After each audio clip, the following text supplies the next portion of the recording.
साथ। तो मैंने कहा ये नारा भी यहाँ देना चाहिए क्या। तो मीरा और अब सब लोगों को लगा कि भाई अपन ही खुद को बेमिसाल कहना अच्छा नहीं। हम होना चाहते हैं बेमिसाल, मतलब हम ज्यादा प्रभावी, हम ज्यादा सफलता पाने वाले होना चाहते हैं। तो ये जन आंदोलनों का राष्ट्रीय समन्वय, ये नाम ही ऐसा दिया है कि उस समय जो चर्चा हुई थी उसमें एक खास बात आई थी कि हम कोई एक संस्था जैसा नाम देंगे तो गलतफहमी होगी। लोगों को ये एहसास होना चाहिए कि ये प्रक्रिया है और ये प्रक्रिया जारी रहेगी। तो 30 साल के बाद भी हमें ये प्रक्रिया जारी रखनी है। तो नए संगठन जोड़ना, ये तो हमारा पहला फर्ज है।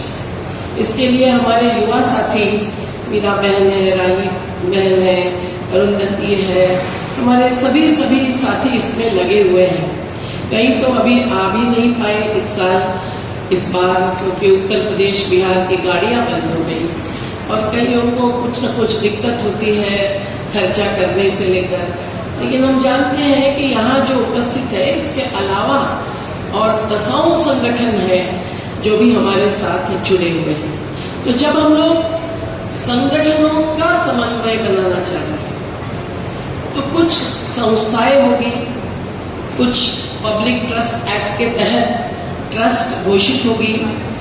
हम मानते हैं कि हम सब मिलकर चलें, पर NAPM की थोड़ी सी जिद है, उद्देश्य है कि हम स्वावलंबी संगठन बने।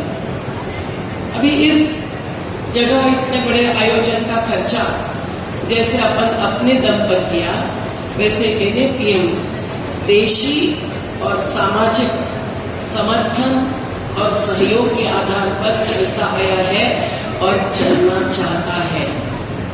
पर यह संगठनों को जोड़ना मतलब धनशक्ति के आधार पर नहीं, तो जनशक्ति के आधार पर। हम जो परिवर्तन चाहते हैं, जिस दिशा में हम जाना चाहते हैं मंजिल तक, उसको हासिल करने के लिए हम जनशक्ति चाहते हैं। तो सबसे बड़ा NAPM का कार्य है जनशक्ति जुटाना, और वो बाजारी भीड़ नहीं हो सकती है, वो विचारी जनशक्ति होनी चाहिए। तो इस बार जैसे द्वैवार्षिक अधिवेशन में या अपने किसी भी कार्यक्रम में जो साथी आते हैं, उन साथियों को हम ये जानने देना चाहते हैं कि NAPM की विचारधारा क्या है। ये केवल इस पार्टी विरुद्ध उस पार्टी के नहीं है, ये विचारधारा है। ये विचारधारा के प्रेरणा स्रोत हमारा संविधान है तो बाबा साहब अम्बेडकर है। हम सत्य और अहिंसा के रास्ते पर चलना चाहते हैं तो महात्मा गांधी जी हैं। हम युवा शक्ति जो अपना कुर्बानी से जज्बा लाती है, वैसे शहीद आजम के हैं। ब्राह्मणवाद का विरोध पर बहुजन समाजों का सम्मान चाहने वाले ज्योतिबा फुले, महिलाओं की शिक्षा चाहने वाली सावित्रीबाई फुले और फातिमा शेख, दोनों ने मिलकर जो कार्य किया। झांसी की रानी युद्ध में थी, उस समय युद्ध शिवाजी महाराज ने भी किया, बिरसा मुंडा ने भी एक प्रकार से तीरकमठा निकाला।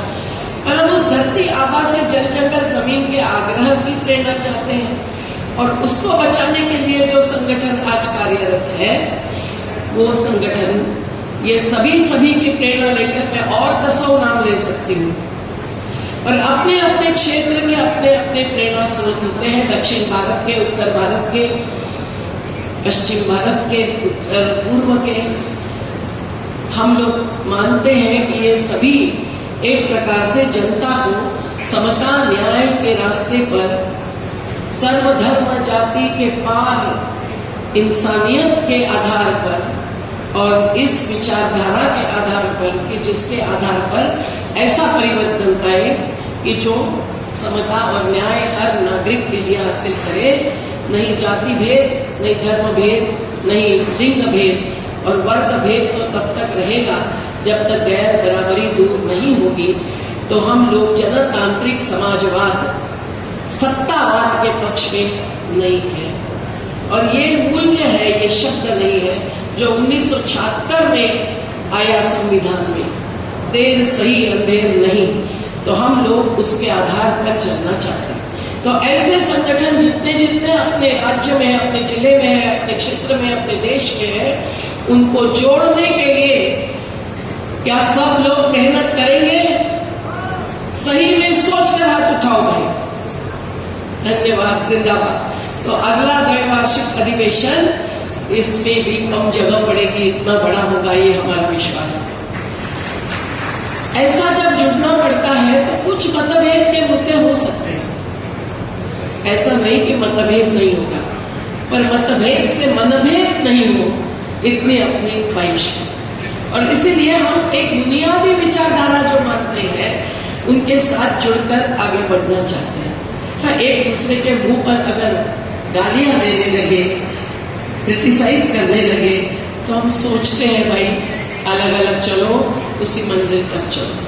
पर जन आंदोलनों का राष्ट्रीय समन्वय इसलिए यही चाहता है कि ज्यादा से ज्यादा संगठनों का समन्वय हो जाए। अब ये जो जनशक्ति हम इकट्ठी करते हैं, इसमें महिला और युवाओं की भूमिका एक विशेष है।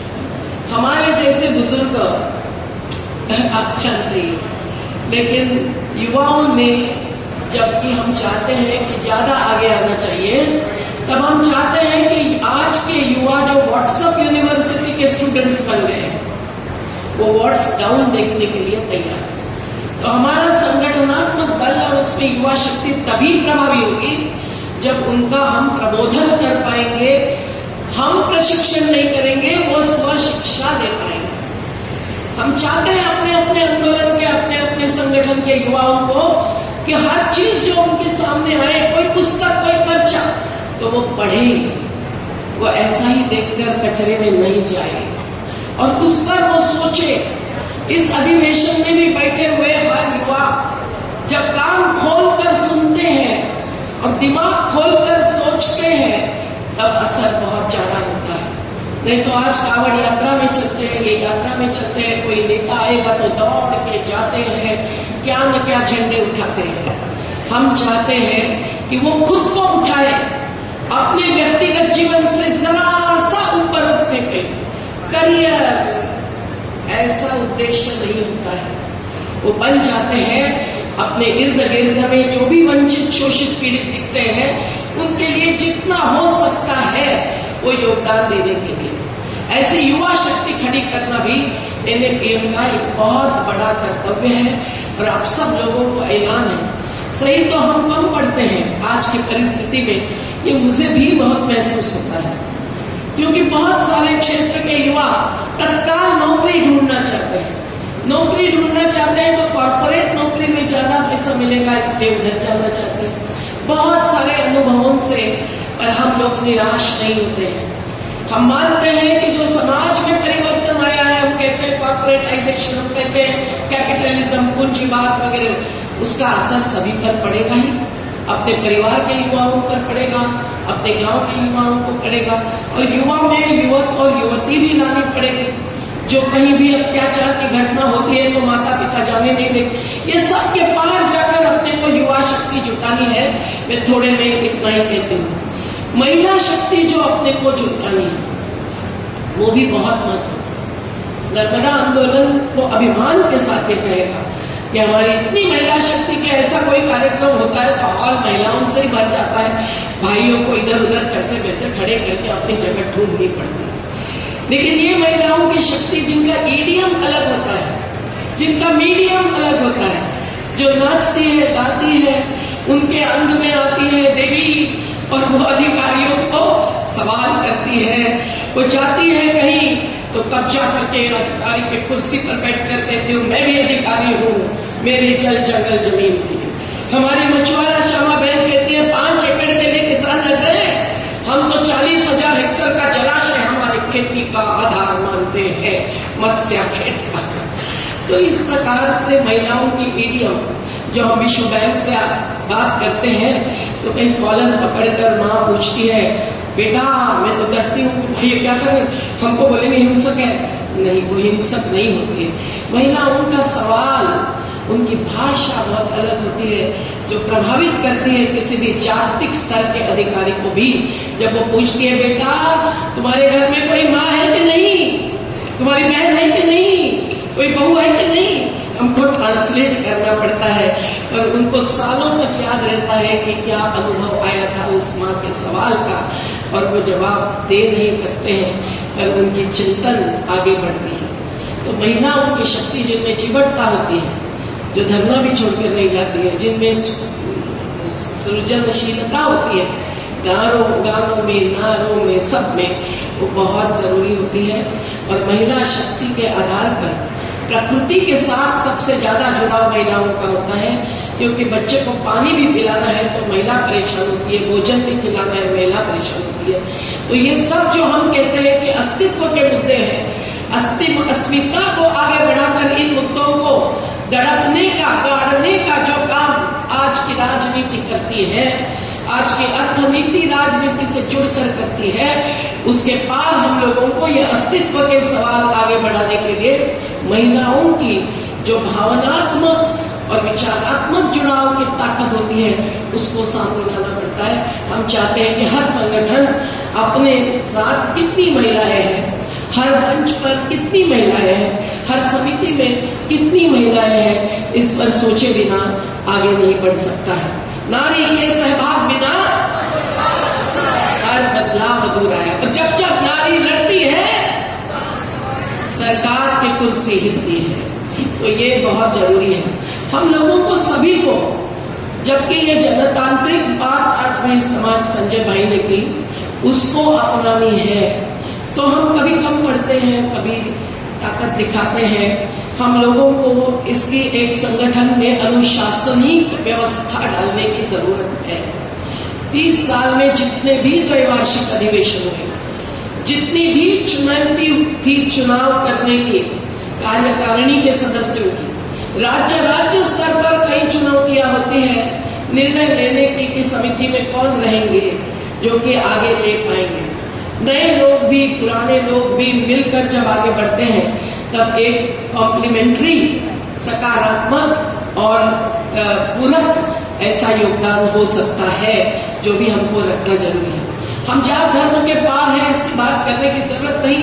पिछले 2 दिन में वो आसमान को छूने वाली आवाज उठ चुकी है, पर हम लोगों को उसके लिए बहुत ही कॉन्शियस रहना पड़ेगा, क्योंकि अपने ही साथ कार्य करने वाले कुछ लोगों के मन में कहीं ना कहीं जाति होती है, जो जाति नहीं है दिल दिमाग से, वो जाति होती है। और धर्म, जिस धर्म के नाम पर आज अधर्म हो रहा है, उसको भी कहीं ना कहीं अब दिल में ठुस ठुस के भरने का जो कार्य देश में होता है, उससे हमारे लोगों को, हमारे युवाओं को, कार्यकर्ताओं को, हमारी शक्ति को बचाना, ये कैसे करेंगे, ये भी हमको पूछना है। इसीलिए हम नियमित शिविर ले लेंगे तो बौद्धिकता, जो हम हमारे युवापन में हर छुट्टी में शिविर होता था, तो श्रम प्रतिष्ठा क्या है, जनतंत्र क्या है, संविधान। मैं अभी पूछूं कितने लोगों ने पूरा संविधान पढ़ा है, तो हाथ क्वचित ही ऊपर उठेगा। बाबा नराफ ने पढ़ा है, आराधना भार्गव जी ने पढ़ा है, सुनीलम जी ने पढ़ा है, युवाराज ने पढ़ा है, पर सबने नहीं पढ़ा है। कैसे हम संविधान के बाद पहुंचाएंगे? महाराष्ट्र के एक राज्य में 500 युवा संविधान पर काम करते हैं, 500 युवा। हमने एक छोटा सा पर्चा बनाया है, पता नहीं कितने लोगों ने पढ़ा, हमने हजारों बांटे हैं कि 30 मुद्दे तो पढ़ो भाई, 60 मिनट देकर। तो अलग अलग प्रकार से हम ये संवैधानिक मूल्यों का, मार्गदर्शक सिद्धांतों का, बुनियादी अधिकारों का, और जो जनतंत्र के लिए आधार है, स्थानीय स्वराज्य संस्था से लेकर शेड्यूल 5, अनुसूची 5, अनुसूची 6, जिसके लिए लड़ाक लड़ रहा है, हम सब लोगों को वो विकेंद्रित जनतंत्र का आधार संविधान बनाना संभव है। तो हमारे साथ कार्य करने वाले हर एक के दिमाग में ये बात होनी चाहिए। तो जब नारा उठेगा संविधान बचाओ देश बचाओ, वो दिल से उठेगा, नहीं तो यहीं से आगे आकर हवा में उड़ जाएगा। तो आप समझिए कि हम लोगों को ये मूल्यों का और सिद्धांतों का एक प्रकार से रुजुआत करना, ये हमारा कर्तव्य मानना चाहिए। हम मानते हैं कि आज की परिस्थिति में हमारा जैसे इतने समुदाय अभी बने, इतने मंच बने हैं, ऑनलाइन और ऑफलाइन, इसका जोड़ करके आज हम चल रहे हैं। मेरे जैसे तो ऑनलाइन को ज्यादा ऑफलाइन ही मानते हैं, और जो ऑफलाइन जिसको कहते हैं वो सही में ऑनलाइन होना है। लेकिन आज इस नए मीडिया का, नए माध्यम का उपयोग करने में हमारे युवा साथी बहुत कैपेबल है। उन्होंने ही ये सारे मोर्चे इतने बनाना इसलिए संभव किया है। ये तो भारत भर की यात्राएं हमने, देश बचाओ देश बनाओ यात्रा की, जो अयोध्या में खत्म हुई तो अयोध्या की सच्चाई जानी। हमने लोक शक्ति अभियान की यात्रा थी, संविधान सम्मान की यात्रा, कितनी सारी यात्राएं की, एक एक आंदोलन में नर्मदा के कई सारी यात्राएं की। लेकिन ऐसी यात्राओं के द्वारा भी इतना पहुंचना मुश्किल होता है, तो आज हम ऑनलाइन भी उपयोग करेंगे, पर हम ऑफलाइन कार्य खत्म नहीं होने देना चाहिए। ये हमारा कर्तव्य है, क्योंकि ऑनलाइन से आज सरकार डरती नहीं, और ऑफलाइन होने से जेल बंद हो जाएंगे। जो जनता को बोल बंद करते हैं वही, इसके डर न रखते हुए हमें निडरता और कटिबद्धता, ये दो विशेषता हमारे बीच में जिंदा रखना ये जरूरत है, तो हम कार्य करते रहेंगे। हमारा संगठन के जो, जैसे अभी बताया गया कि अलग अलग स्तर के संरचना का बहुत महत्व है, और अलग अलग क्षेत्र में जितने सब मंच बने हैं, नदी घाटी मंच, क्लाइमेट चेंज का, क्लाइमेट जस्टिस मंच, श्रमिकों का, किसानी का, युवाओं का, महिलाओं का, अधिवक्ताओं का, ये सबको आगे बढ़ाने के लिए, शहरी गरीबों का, हम लोगों को अपना कार्य और अपना कार्य क्षेत्र चुनने से ही इस मंच के साथ जुड़ाव करना है। ये तो ऐलान हो चुका है, मैं उसमें ज्यादा न कहते हुए यही कहूंगी कि जिस मंच के साथ हम जुड़ेंगे वहां हमारा योगदान क्या होगा ये सोचना चाहिए। केवल ऑनलाइन मतलब ये ऑन करो और कुछ भी दूसरे काम करते हो, जैसे बच्चे भी करते हैं, ऑनलाइन अभ्यास देते हैं तो चालू रखते हैं और खेल खेलते रहते हैं, वैसा नहीं होना चाहिए। हमने हर मीटिंग, हर भाषण, हर सुनवाई, सब कुछ बहुत गंभीरता से लेंगे, तो ही ये ऑनलाइन का हमारा समन्वय भी बढ़ता रहेगा, वो आधार बनेगा। हम लोगों को जो सदस्यता लेनी थी वो सबने ली है क्या? ऐसे कौन से संगठन है जिन्होंने अभी तक NAPM की सदस्यता, कल से ऐलान हो गया है, पर नहीं ली है? जरा हाथ ऊंचा करो भाई, सच्चाई से बोलो। हाँ हिमाद्री भाई, आपको सदस्य बनना पड़ेगा। बाकी सभी ने ली है सदस्यता? हाँ है, दो चार जो सच बोल रहे हैं, कुछ लोग छुपा के रखे हुए हैं, पर जरूरी है कि हम सदस्यता का अनुशासन करें, और सदस्यता के लिए कोई थोड़ा सा पैसा भी इकट्ठा करने पड़ेगा, नहीं तो NAPM का कार्य कैसे चले। पर उसके लिए भी अपने क्षेत्र में व्यक्तिगत सदस्यता भी बनाना जरूरी है। उसका भी फॉर्म डाला है, आप फॉर्म के कई कॉपीज बना सकते हैं, उसका गैर उपयोग नहीं होगा, पैसे लूटे नहीं जाएंगे। ये बात ध्यान में रखते हुए हमारे किसान क्या 10 रुपया या कितनी व्यक्तिगत सदस्य करके, जो अभी बहुत सालों के बाद ये अधिवेशन हुआ, तो मीरा जैसे जो अभी अगुवाई में है वो तो बता सकेंगे भाई। राष्ट्रीय कार्यकारिणी के लिए चुनाव होगा, और हमारा चुनाव तो आम सहमति से ही अधिकांश होना चाहिए, जो गांधीवादी प्रक्रिया रही है। पर अगर नहीं होगा तो बहुसंख्या से भी हो सकता है, पर मतभेद और मनभेद और सबके साथ अगर चुनाव होगा तो बहुत ही गलत होगा। कभी भी एकजुटता के साथ समन्वय सही अर्थ से नहीं बनेगा। अब ये सब कार्य करने के लिए हम लोग कुछ लोगों को जोड़ भी सकते हैं, जो नए नए हमारे संपर्क में आते हैं, उनको कोट करना, मतलब उनको जोड़ना, उनको एक स्थान देना, किसी को 1 साल के लिए देना, किसी को 3 महीने के लिए देना, अंदाज वो भी लेगा, वो भी लेगी और हम भी लेंगे, और फिर आगे बढ़ना, ये भी हो सकता है। हम लोगों को ये अलग अलग मोर्चे जो है, इसके जो कार्यक्रम है, उसमें अपनी अपनी जिम्मेदारी चुनकर लेनी है, पर जो जिम्मेदारी लेंगे वो पार करेंगे, ये हमारी विशेषता होनी चाहिए। तो जिम्मेदारी का बंटवारा ये भी होना चाहिए। और आखिरी बात मैं यही कहूंगी कि हम लोगों को अपने समन्वय के द्वारा हस्तक्षेप की जरूरत है। इसलिए रिटायर्ड जजेस, बहुत वरिष्ठ विचारवंत, कोई वरिष्ठ पत्रकार, वरिष्ठ सामाजिक कार्यकर्ता, हमको इन सब की जरूरत होती है। कोई रिटायर्ड ब्यूरोक्रेट्स, अभी किसी का फोन आया था, हमारे राज्य के कोई यहाँ कार्य करते हैं, तो वो बोलते हैं कि मैं हूँ, तो मैंने कहा आप है तो यहाँ जरूरत पड़े तो आपको हमारे साथ खड़े होना पड़ेगा।